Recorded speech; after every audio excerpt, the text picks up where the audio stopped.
So PEBCAC is an acronym that stands for the problem exists between chair and keyboard, and a particular idea about what IT and cybersecurity are that really often get in the way of better securing our institutions and organizations, and further really throw up barriers when it comes to actively trying to make the field more inclusive, in particular as we try to scale cybersecurity to meet the massive demand that we see both in this country and internationally. A little bit of sense of where I'm coming from is that I do think that there has been this turn towards the social in cybersecurity.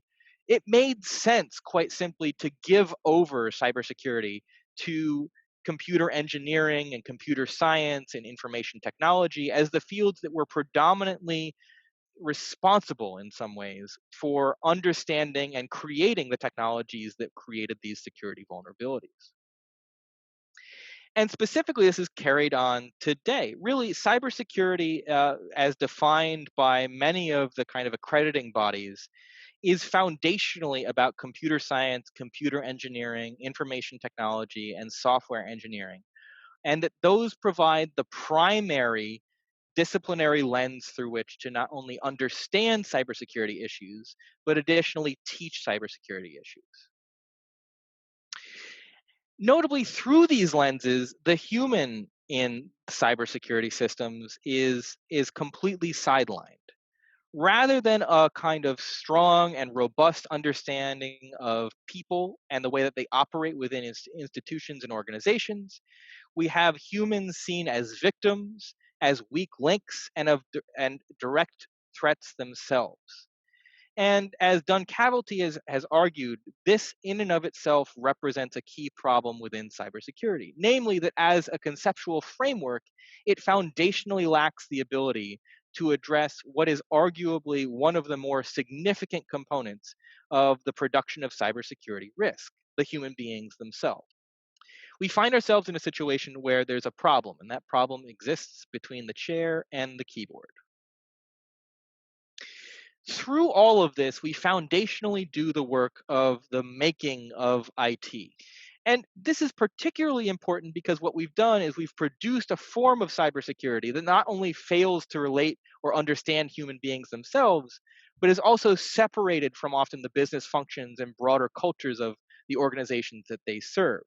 They often exist in this antagonistic role with other business organizations and processes.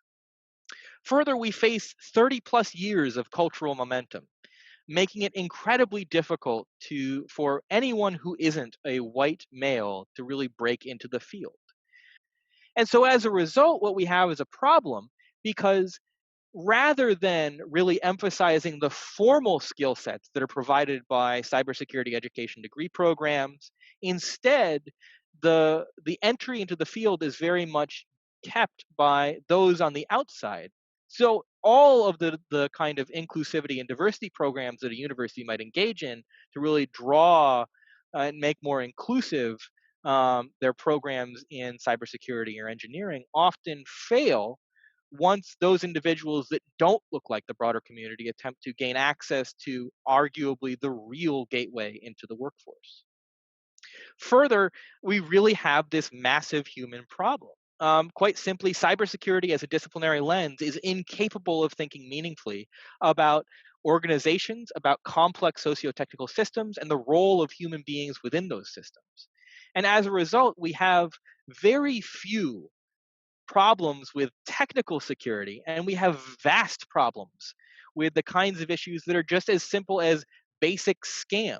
So, I want to briefly argue at the end here how we might think about reconstituting cybersecurity in ways that not only do the work of broadening and access to the field as a whole, but additionally allow us to rethink what cybersecurity could be. Well, and while the cyberfeminism movement as such has largely died out, I think a lot of the sentiments there, namely that technology can be used to fight against oppression not only within technological systems themselves, but also at a broader societal level, are truly important. And that we can kind of combine the tools of the hacker mindset with feminist theory to produce something new.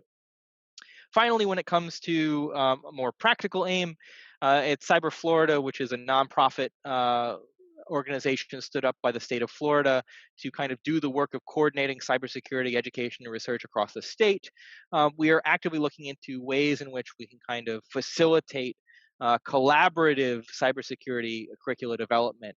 Finally, I want to briefly mention, especially because this is next week for me, my cyber camp represents a real effort on my part to try to facilitate access and broaden access to the cybersecurity communities of practice where they are. If, and I certainly argue that they are, these kind of cybersecurity communities of practice are the real gateway into the workforce. And beyond being gateways into the workforce, themselves instill within students a particular approach to technology that is highly valued, then we need to be absolutely sure that we are providing access to these communities of practice as part of the ways in which we do cybersecurity education.